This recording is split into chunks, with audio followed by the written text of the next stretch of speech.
Life, like the conversation, keeps changing. Get the first ever needs-matched life insurance that changes as your life changes.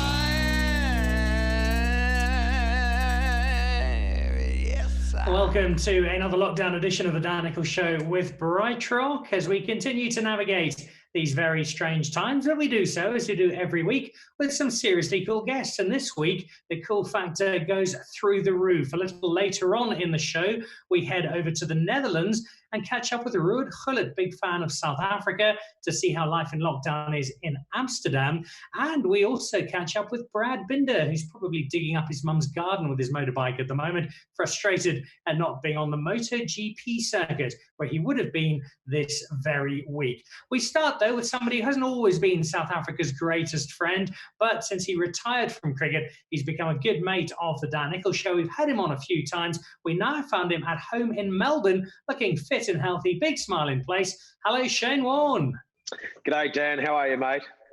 I'm very well indeed. You're looking happy, you're looking strong, you're looking fit. How are you surviving lockdown in Australia? Yeah, look, like everybody else, it's been horrific, hasn't it, for everyone? There's been so many people affected by it, small businesses, and you could go on and on and on. It's been a terrible time for a lot of people. I suppose for someone like myself and you and a lot of other people, though, it's been a chance to sort of catch up and slow down, take a step back and just reassess things and take that time out rather than being on a plane every week. You've sort of just been able to be at home, have some great conversations with my children, sitting around. So I've actually enjoyed it. Touch wood, I've been pretty lucky. I haven't had the virus yet. But I've thoroughly enjoyed it. I want it to keep going for a little bit longer. But as long as those small businesses and everyone's okay and they open up some golf courses, keep it going, I'm saying. Lockdown's great. This is probably the longest you've spent in one place since you started your professional cricket career.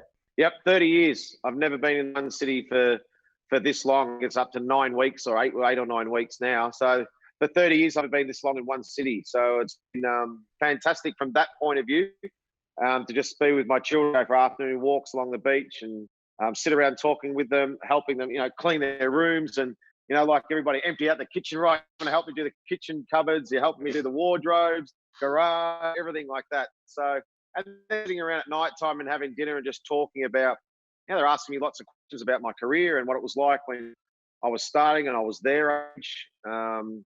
So, yeah, I think a really great time, family time where you can actually all spend some quality time just sitting around because we're not allowed to do anything. You're in lockdown.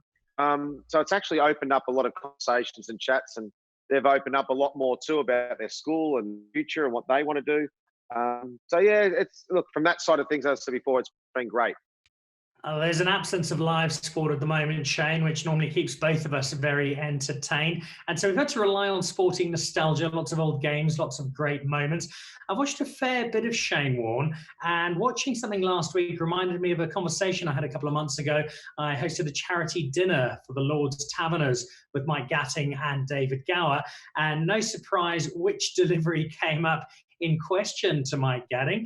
What are your recollections of that extraordinary delivery in that Ashes test that pretty much set up the career of Shane Warne as we know it? Yeah, well, it was a long time ago now. It was 1993, so 27 years ago. I was young and fresh.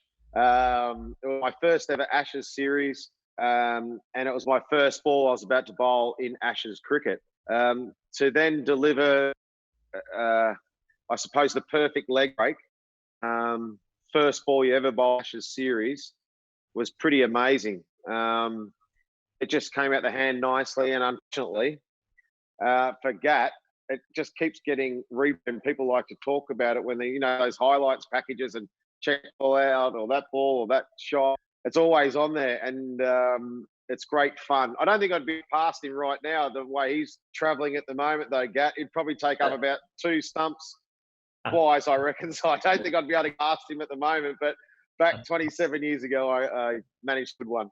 It's the delivery that introduced you to all of us. It's also the delivery that probably defined Mike Gatting's career, much as he might like to argue otherwise. And it's the one we all remember so well.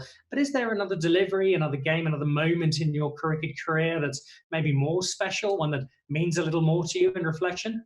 That 93 delivery to Mike Gatting, that changed my life and opened my life up to the side of, I suppose, being in the public eye. Suddenly, for a pint with Mike Merv at an Ashes series when you're a 22-year-old kid and suddenly walk out of there and there's 10 photographers, pictures of you following every move you make. To be like, hang on, we're just cricketers. This doesn't normally. So, 22 years of age, it was hard to handle, and I don't think I handled a period of time that well. Developed to handle that side of things a lot better. As far as delivery, though, I think when I look at I was lucky enough to play in a wonderful era of Australian cricket and deliver a few good deliveries. But I think the ones I look back on are some things that when I was, for instance, there was a delivery to Chanderpaul in Sydney, I think he's 6. Had a finger operation, my first ever real cricket injury. And to have cortisone injections into my spinning finger, shaving the tendons down. This time, it took me a while to get the feel back when I was bowling. So all through, up and bowling, it had a certain feel. And then operation on my finger and bowling a ball and it spun and looked the same, but completely different, was a tough one. So then the situation match dictated that if someone doesn't take a wicket or do something, West Indies are going to win. They needed 300 to win on the last day cruising. Chanderpaul and I think Hooper were doing really well. And just before lunch, and I went, right, I'm going to set him up to go around the wicket here, and my finger comes off. And I bowled this one, and it felt good out the hand. It felt a bit different, but it felt pretty good. And he went back to cut it, and it spun back and bowled him, and we went on to win the match. So there was those sort of moments. The 99 World Cup stands out with tie. Well, you're breaking up. You're breaking up, Shane. We can't possibly talk about that game. Let's talk about the present and the future instead. Cricket, where it's at, where it's going to go to. What for you is feasible? What's viable for the way forward for the game we both love so much? Yeah, it's going to be tough, isn't it? I mean, for us Southern Hemisphere, we were quite lucky a little bit because we had our summers. Northern Hemisphere in England at the moment, they're really suffering because this is their season. Going ahead, the World Cup, I'm keeping my fingers crossed that the World Cup will go ahead still in Australia in November. But I'm hearing it get shifted to February, March. It's going to be good to see sport being played, no crowds. I don't think the crowds would affect the players because they're trying just as hard whether the crowd's there or not. But as a spectacle, one of those there moments, everyone's watching on the TV. So the TV side of things is really important.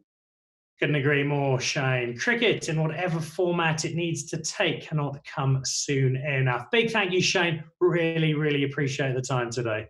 No, good on you. Thanks very much for having me on, mate. And hello to everyone over there in South Africa. I miss you all. I think there's one South African who's probably not missing Shane Warne, but for the rest of us, an absolute delight to catch up with a good friend of the Dan Nicholl Show. Apologies, they're not our most technically smooth piece. They are still on dial-up, powered by hamsters in Australia, but we do our best to get through it. Closer to home next up, and Brad Binder. So from Shane Warne, stuck at home for the longest period of time since he became a professional cricketer in Melbourne and enjoying it. He's clearly having a good time being with the family. To another sports star who should be gallivanting around the world in what would have been a breakthrough season. Hopefully it still will be when it finally does get going. But for now, instead of standing atop podiums around the world and having cameras flash as his every move is covered, he's at home taking out the bins and helping with the cooking. Hello, Brad Binder. Hey, how's it going? Very well indeed. Not quite the 2020 you would have been expecting when the year turned around. Such an amazing year last year, and 2020 all set up to be so special. But instead, you're on domestic duty back at home for a few months. Yeah, I mean, it's incredibly strange to still be at home in South Africa at this time of year.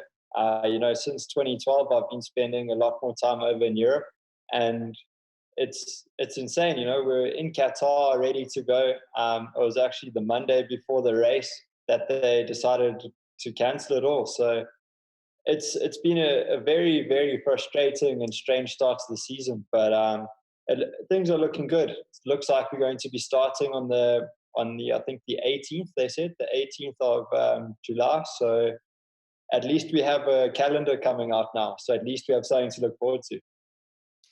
It's made for a very strange year, as it has for most people. But I get the sense that by and large, people are trying to look at the best of it and take the silver linings. And for you, probably since you were, 14, 15, you haven't spent quite this much time at home and had some family time back in South Africa. For sure. You know, it's crazy to think that this is the most time I've actually spent in my home country for a good, I'd say, close to 8 years, you know. So it's really, really cool to actually be at home, see the friends a little bit more and all of that. But obviously at the lockdown, you know, when you're just stuck in your house, there's not much you can do. So, you know, I'm really excited to get back to normal life again and continue with all the traveling and the racing all over the place. But for the moment, you know, it's just kind of sitting around training as hard as I can indoors. And now it's nice to go out and have a little cycle every now and then. But other than that, it's been difficult for me to stay in, to be honest. I'm interested in how your training works, because obviously you have to be supremely fit in motorsport, but your day-to-day job involves riding a motorbike. So other than doing donuts in your driveway, what are you able to do to keep up to speed? Exactly that. Racing, the best form of training for it is riding. And, you know, obviously we don't get too much time to actually ride the MotoGP bike, but every single week, you know, I try at least once or twice a week to ride some motocross or supermoto or just really stay on the bike, because it's one thing to be fit in the gym or on a bicycle, but once you get back on a bike, it's so different. And, you know, it's unless you are used to it, you get worn out so quickly. So it's difficult for me to really sit at home and not try and find a way to ride. You know, I've tried to find a couple of ways, but obviously there's no way possible. You're just going to have to wait for this lockdown to end, and hopefully we can continue back to normal soon. When that happens, you'll be very closely watched by an extremely excited South Africa. And I'm not sure if you fully appreciate just how much South Africa has become a nation of Brad Binder fans, because you fly our flag around the world. You've been doing so extraordinarily well. And if you look back over the last few years, and last year in particular, leading into this year, it's been as great a sporting fairy tale as South Africa's had in recent times. You know, if I had to look back at last year, things started off terribly, but to end on the note we did with 3 wins in a row was great. And, you know, I think it's actually incredible to see how much support I have back home here in South Africa. I find each time I come home, I seem to have more and more followers and more people that are interested in MotoGP. So it's amazing to see, and I really hope this year that I can slowly work my way towards the front and hopefully give South Africa something to be proud of. Part of your success in what you do, I suspect, stems from having grown up driving on South African roads. So you're used to very dangerous, high-speed driving. But when you're actually out there on the bike, how do you keep calm and composed? And is there ever an element of fear, given that you're nudging towards 300 kilometers an hour, hurtling around the tracks? You know, it's strange because at the beginning you really feel the speed and you feel the acceleration and all those small things. Like it's of course it's a little bit scary at the beginning. Like, you know, when you're going down the straight and you're wheeling in 5th gear, it's quite strange to say the least. But it's one of those things. The more you do it, the more you get used to it. And you know, after 3 days of riding this year on the MotoGP bike, I was completely used to the speed, and you start to almost forget how fast you're going and all the dangers around you. But at the same time, you know, you're 100% in control of what's going to happen to you. So if you do something crazy, the outcome might be crazy too. But, you know, it's just always trying to play with that very fine line. As and when we do come back, what do you feel is your biggest personal challenge for this year? Now you're stepping up to the really big time. the biggest challenge this year is definitely going to be adapting to the new riding style of the MotoGP bike. Obviously, stepping up from Moto2, we've got more than double the horsepower, and also the brakes are in a complete another level with the carbon fiber brake discs and stuff. So it's actually, you think you know how to ride a bike, but each time you change classes, things change completely, because each bike almost needs a different way to go fast. Obviously when you have so much more power, you need to really open the throttle as soon as possible, and that's how you make the lap time.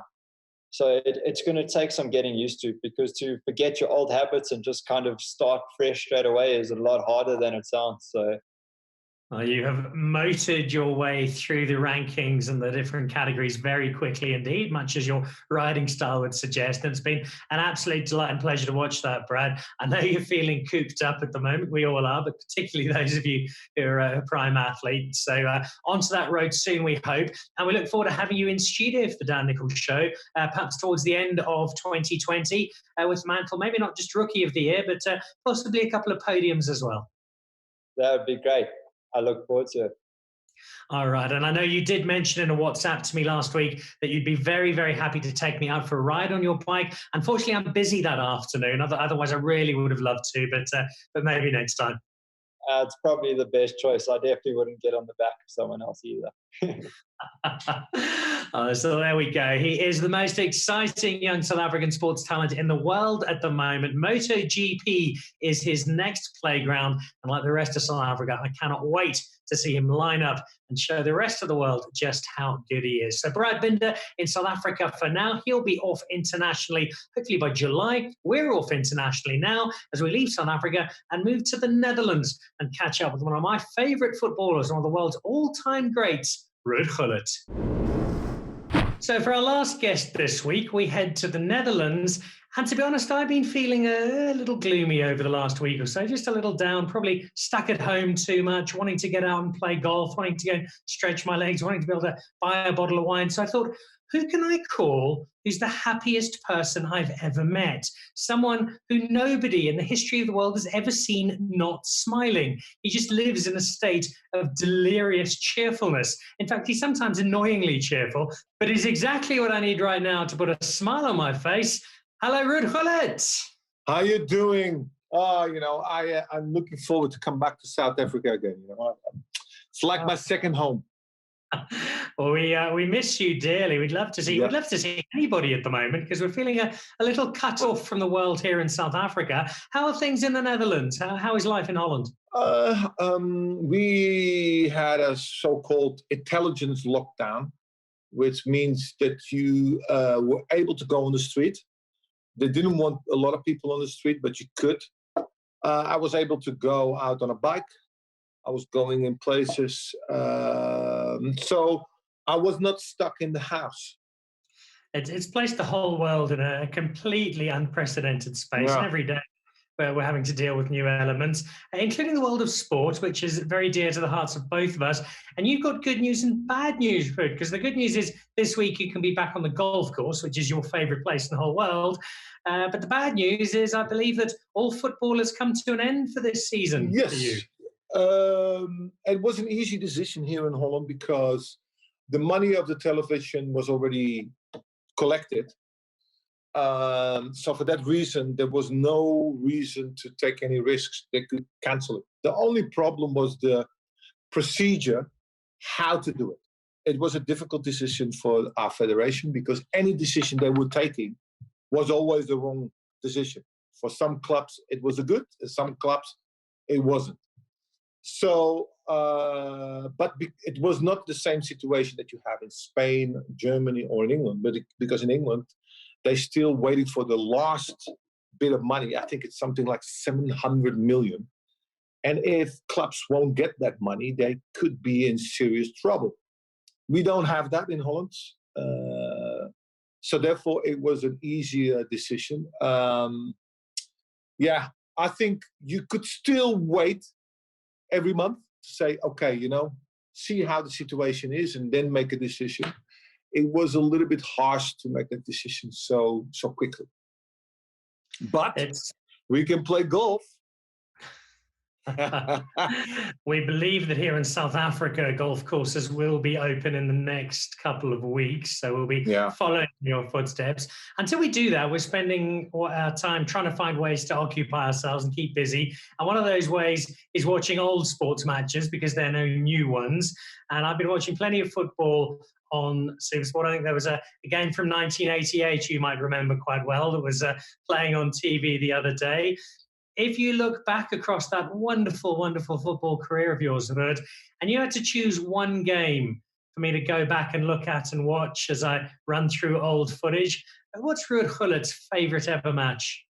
It's difficult. Look, the 80-80 match in Holland was, of course, the most important one. I think that winning a trophy for your country is the most important thing in your life.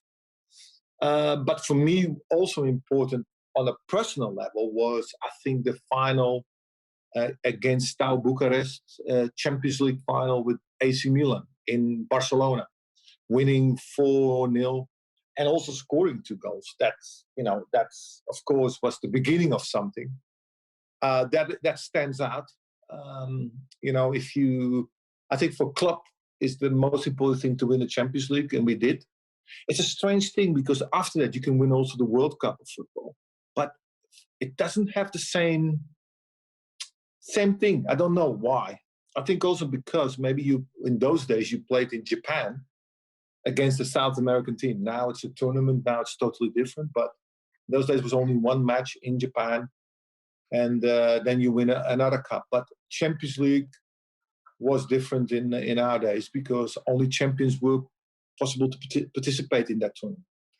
And if one were to ask you, amongst the galaxy of stars you played with and against, who the very best was? I asked Luis Figo this a few weeks ago on the show, and he gave me about 35 different people. If you could pick just one, somebody who you watched and you thought, gee, I can't believe how he did that. Maradona was unbelievable. Sometimes if you can compare football to those days and today, players are very much protected. Now, you can dribble. In my days, you have to have eyes in your back because they will tackle you as hard as you could, try to get you out of elbows in your face, all kinds of things. And Maradona was able to play some unbelievable football, also in those days. Sometimes I think to myself, if Maradona had the same protection that they have now, oh my God, how good would he be? What is your view on football for the rest of this year and going forward? What can happen? What should happen? It's a strange thing because I said also in the newspapers here, I said, sometimes there was a lot of critics on football players because they earn a lot of money and they should do this or should that. But I think that football needs to have also a possibility to defend himself, defend their interest. And every country has their own interest. Like I already said, the English, 700 million, that's a big interest. That's why they want to play.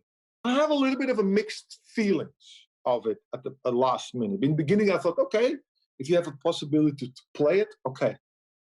But now that I see all the time comes out people that have the virus, I don't know. Aguero already last week said already, I am afraid. Ruud, I will leave you with an invitation, and that is to please come back to South Africa. Please come and join us. Come and play some golf. Come and drink some wine, and bring that famous smile of yours. Because I mean this quite honestly. I can't wait. We have to wait for a long time because we don't know how travel is going to be. Traveling is the most difficult part. I've been so many times in South Africa. I want to thank also people from all South Africa also for the wonderful hospitality they gave me, the feeling of being home. I want to thank them for that. I want to wish you luck with your show and hope to see the South Africans as soon as possible. That big smile cannot come soon enough. Wrapping up our show this week, he's become a really good friend of mine, and he's one of the happiest, most cheerful people I know. And what a way to wrap up. Ruud Gullit, one of the all-time greats of modern football, joining us on the show this week, along with cricketer Shane Warne, who's also hoping to play some golf pretty soon, and MotoGP's Brad Binder. So some great guests for this week. More of them again next week. Until then, stay safe, stay home. This is the lockdown edition of the Dan Nicholl Show with Bright Rock. See you again next week. Goodbye.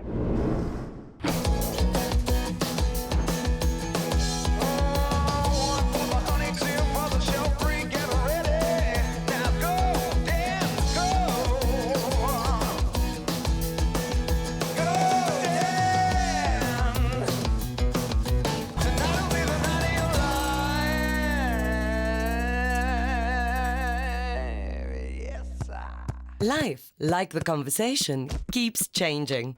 Get the first ever needs-matched life insurance that changes as your life changes.